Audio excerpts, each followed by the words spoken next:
तो मैं आपको क्लियरली बता देता हूँ कि गंदा गेम जो है वो शुरू हो चुका है, और गंदा गेम इतना ज्यादा गंदा हो चुका है कि एक एक इंसान को पकड़ पकड़ के चंगू मंगू टंगू, जिसको मैथ्स में 2+2 करना नहीं आता, उनको भी जबरदस्ती का डेटा पकड़ा पकड़ा के ये प्रूफ करने की कोशिश करी जा रही है कि बॉलीवुड की पिक्चर वॉर 2 अगर किसी साउथ की फिल्म से टकराती है तो बॉलीवुड की पिक्चर पीछे रह जाती है। अब इसमें मुद्दा ये नहीं है कि ये वॉर 2 कितनी अच्छी पिक्चर थी या फिर नहीं थी, मुद्दा ये है कि इसको पीछे रहना है ताकि ये लाइमलाइट हमेशा बनी रहे कि साउथ बहुत ज्यादा ग्रेट है। ठीक है, तो जहां पर मैं साउथ की बहुत सारी चीजों की तारीफ करता हूं कि वहां क्रिएटिविटी बहुत ज्यादा हाई है, वहां चिड़न और ये चीज भी बहुत ज्यादा हाई है। किसी तरीके से जो वर्ल्ड स्टेज पे हमेशा हिंदी सिनेमा आगे रहा है आज तक, राइटफुली सो, अब नहीं है, लेकिन हम किसी तरीके से आ जाए तो साम दाम दंड भेद सब कुछ हम लगा देंगे। तो ये जान के आपको बड़ा अफसोस होगा कि इसके ऊपर जबरदस्त तरीके के पैसे खर्चे जा रहे हैं। जैसे मैंने बोला, चंगू मंगू टंगू ये जितने भी हैं लोग, ये 2 रुपए के समोसे के ऊपर बिक जाते हैं। इनका मेन काम जो है ये वीडियो बना बना के ही बनता है, अनलाइक मूवी शूवी जहां पर हमें कोई फर्क नहीं पड़ता कि एक बंदा भी ना देखे इसको। ये जो सारी चीजें इसकी वजह से सुपर नेगेटिविटी के जोन में जा चुका है। आज मैं उनको फिर से रॉन्ग प्रूव करूंगा और आपको एक बड़ा क्लियरली समझ में आ जाएगा कि किस साइंटिफिक तरीके से वॉर 2 की कैलकुलेशन चलती है बजट की, और क्यों ये आज भी प्रॉफिटेबल है। लेकिन ये चंगू मंगू और टंगू और ये भिखारी लोगों को सिर्फ समोसे से मतलब है, ये सिर्फ उसको डीमीन कर देंगे और ये दिखा देंगे कि भाई वाईआरएफ जैसा बंदा, उसको तो अकल ही कोई नहीं है कि वो किस तरीके से करेंगे। कुछ लोगों ने मार्केटिंग से लेके इसके बजट से लेके बहुत सी सारी चीजों पर क्वेश्चन उठाया। बहुत अच्छी बात है, उठाओ, वो मुद्दे अलग हैं। अगर किसी इंप्रूवमेंट के लिए अगर आपको कुछ भी फीडबैक देना है जरूर दो, लेकिन इतने भी बॉल्स तो होने चाहिए ना लोहे के बने हुए कि ये बोलोगे भी एनटीआर उसके अंदर नहीं जमा, उससे एक्टिंग नहीं हो पाई, और ये फिर वीडियोस मत बनवाओ ना लोगों से कह के कि साउथ के जितने भी हीरो हैं जब भी वो हिंदी सिनेमा में आते हैं तो फिर उसको हैंडल नहीं किया जा सकता। एक्चुअली में ये भी तो हो सकता है कि वो इतने ज्यादा एक्सपोज हो जाते हैं, जैसे कि इस चैनल में मैं 25,000 बार बोल चुका हूं कि वहां के एक्टर्स में दमखम नहीं है। वहां के एक्टर्स का मतलब है कि डायरेक्टर जो है उनको जैसे प्रेजेंट करता है, भला स्लो मोशन हो गया या फिर आप हीरोइज्म दिखाए जा रहे हो, इसलिए वो बड़े दिख रहे हैं। एक्टिंग के मामले में बॉलीवुड का कोई मुकाबला नहीं है।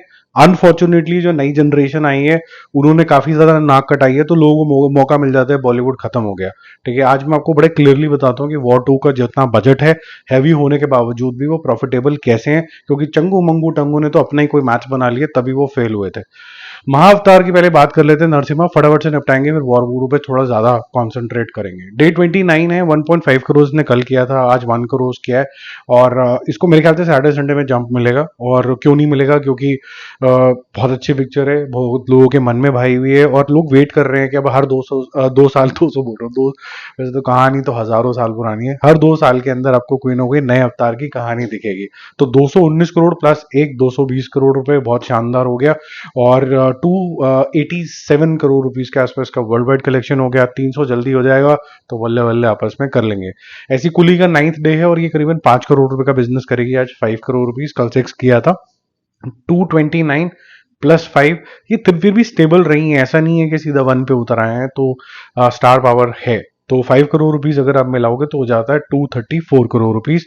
वर्ल्ड वाइड कलेक्शन जो है वो 446 करोड़ रुपीस के आसपास होनी चाहिए। ओवरसीज की कलेक्शन बहुत ज्यादा दमदार है, मेरे ख्याल से मंडे या ट्यूसडे तक ये 200 करोड़ भी क्रॉस कर लेगा, सिर्फ ओवरसीज ग्रॉस लेवल के ऊपर। तो ये काफी सिग्निफिकेंट तरीके की फैन फॉलोइंग है। वॉर 2 के अंदर किसी चीज की अगर एप्रिसिएशन हुई है तो सिर्फ एक ही चीज क्या एक इंसान की हुई है, वो है ऋतिक रोशन की। बाकी हर चीज के अंदर कोई ना कोई नुक्स निकाला गया, बट इसका मतलब ये नहीं कि बुरी पिक्चर है। कुली से तो मुझे बहुत अच्छी लगी थी ये। कुली के जो निर्माता है यानी कि डायरेक्टर हैं, वो बहुत ही बढ़िया मुझे लगे थे, और मेरे ख्याल से उनकी बेस्ट पिक्चर में विक्रम आती है, फिर कैथी आती है। मेरा पर्सनल चॉइस ये है, जिसकी वजह से कुली देखनी इतनी इंपॉर्टेंट हो गई थी मेरे लिए। सेम दिन वॉर देखी, फिर ये देखी, इसीलिए देखी बैक टू बैक, क्योंकि वो डायरेक्टर बहुत बढ़िया लगता है मुझे। लेकिन हैविंग सेड दैट, ये जो नेगेटिव पीआर हो रही है कॉन्सेंट्रेटेड तरीके से, ये सिर्फ एक कोई प्रोडक्शन हाउस का काम नहीं है कि भाई आप सन टीवी के पीछे पड़ जाओगे या फिर आप लोकेश के पीछे पड़ जाओगे। ये कॉन्सेंट्रेटेड एफर्ट है ताकि अनरूट किया जाए बॉलीवुड को, बिगेस्ट प्रोडक्शन हाउस को। चाहे सैयारा अच्छी पिक्चर आए ताकि लोगों के मन में भय भय, लेकिन फिर भी आपको उसको अनर्थ करना ही है किसी तरीके से। कोई अगर बुरी पिक्चर आएगी तो लीजर पचेड़ ही कर देना है। बट ये थोड़ी बुरी बात है, मुझे लगता है ये जो वॉर छिड़ गई है गलत है। ये वॉर पिक्चर नहीं अच्छी, ये सब लोग मानते हैं, मैं तो आपको फर्स्ट डे फर्स्ट शो में ही बता चुका हूँ। लेकिन जो ट्रीटमेंट इसको मिल रहा है वो अनफेयर है। थोड़ा गहराई में बात करते हैं। 5.5 करोड़ इसने कल किया था, आज 5 करोड़ करके 215 करोड़ नेट है, और 325 करोड़ रुपए के आसपास इसका टोटल है, जो वर्ल्ड वाइड लेवल के ऊपर है। ठीक है, अब इसका बजट कितना था? चंगू मंगू टंगू ने, एक ने लिखा 400, फिर किसी ने बोला कि यार ये तो फिर ना नो प्रॉफिट नो लॉस आ रहा है, तो उसने लिखा 420, फिर किसी ने लिखा 450। ये अलग अलग हैं, और आपने एक चीज पैटर्न नोटिस कर लेना, ये सबने जिसने बिजनेस एनालिसिस किया ना, हमारे चैनल पे तो रेगुलर होता ही होता है, जिसने भी ये करने की कोशिश करी है उसने एक ही दिन में एक साथ करा है। किसी का विला चल रहा है, किसी का शान चल रहा है, किसी का दुकान कुछ ओटीसी पटी पता नहीं कुछ ऐसा कुछ चल रहा है, सबने एक साथ कर दिए हैं। ठीक है, और ऐसे चंगू मंगू खंडेल फंडेल पता नहीं बहुत से ऐसे लोग हैं जिनको कोई लेना देना नहीं है, वो सिर्फ कलेक्शन बताते थे, आज वो एनालिसिस के ऊपर आ गए। ऐसा एनालिसिस उन्होंने कुली के लिए नहीं किया है, लेकिन उन्होंने वॉर टू के लिए किया है। क्यों किया है? ताकि बदनामी जबरदस्ती की क्रिएट कर पाए, लेकिन उनका चलने वाला है नहीं, उसको एक्सपोज करते हैं। 400 करोड़ की ये पिक्चर है, इंक्लूडिंग पीएनए, यानी कि जो आपका प्रिंट एंड एडवर्टाइजिंग होती है उसको मिला के 400 करोड़ रुपए इसके अंदर खर्च हुए। जो ऑफिशियल नंबर जो है इसका वो है करीबन करीबन 330 करोड़, लेकिन ये 400 करोड़ रुपए में बनी है। ठीक है, ओटीटी नेटफ्लिक्स ने 175 करोड़ दिए, तो जिनको पता है उन्होंने तो 175 लिख दिया, जिनको नहीं पता चंगू मंगू ने एक ने 125 लिख दिया, एक ने 150 लिख दिया, कि ऐसे कर देते हैं। म्यूजिक एक्चुअली में 15 करोड़ का बिका, उनको पता ही नहीं था, उन्होंने 25 करोड़ लिख दिया, बड़ा ही मजा आ गया। टीवी के अंदर किसी भी सैटेलाइट का अगर आप पुरानी पिक्चरें भी देख लोगे, आप गूगल भी कर लोगे, कोई भी 100-80 इस करोड़ रुपए में ही बिकती है वाईआरएफ की पिक्चर, वो वाईआरएफ है, उसकी औकात है। ठीक है, 80 करोड़ रुपीज में हो जाता है। डिस्ट्रीब्यूशन की किसी की हेल्प नहीं लेते हैं, तो जो usually 25% of the total collection जो डिस्ट्रीब्यूटर के पास चला जाता है, इस केस के अंदर वाईआरएफ के पास वापस जाता है। तो अभी यहां पर होल्ड करते हैं। ओटीटी में 175, म्यूजिक में 15 और टीवी के अंदर 80। तेलुगु राइट्स के अंदर, जो कि मैं डिटेल में भी समझाऊंगा, वो वामसी साहब ने 80 करोड़ रुपए दिए थे एमजी के ऊपर। ये मैंने पहले भी बोला था, पुराना वीडियो रेफर कर लेना। तो टोटल रिकवरी होते हैं 350 करोड़ रुपीस, जो थिएटर लेवल है, अब वहां से 50 करोड़ रुपए की इनकम करनी थी। ठीक है, अब हम कलेक्शन पे आते हैं, जो मैंने आपको थोड़ी देर पहले बताया।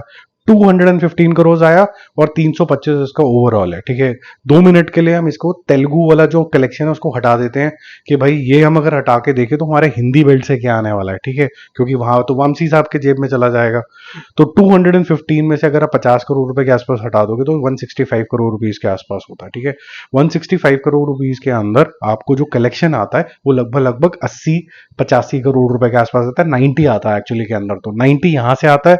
ओवरसीज का कलेक्शन में 1/3 ही आपको आता है, 33% के आसपास, वो 30 करोड़ रुपए के आसपास बनता है। बन जाते हैं 120 करोड़ रुपए की कलेक्शन, जो कि इनका शेयर हो जाता है वाईआरएफ के लिए 120 करोड़ रुपीस। उसमें से वामसी साहब की कंडीशन थी कि 22 करोड़ रुपए मुझे वापस कर देना अगर ये एक लेवल पे नहीं पहुंचता। 20 करोड़ रुपए रफली, अगर 20 करोड़ रुपए माइनस भी कर लेते हैं तब भी हम 100 करोड़ रुपए की बात कर रहे हैं, जो कि वाईआरएफ प्लस में रहेगा। और खर्चा लगा लो 20-30-40 करोड़ रुपए, तब भी 70 करोड़ पॉजिटिव, जैसे भी घुमा लो।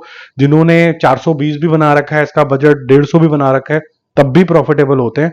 एक और बात, जब आप फ्लाइट में बैठ के पिक्चर देखते हैं तो वो भी बिकती है, ऐसे फ्री में नहीं दिखा सकते हैं आप, इसकी मर्चेंडाइज होती है।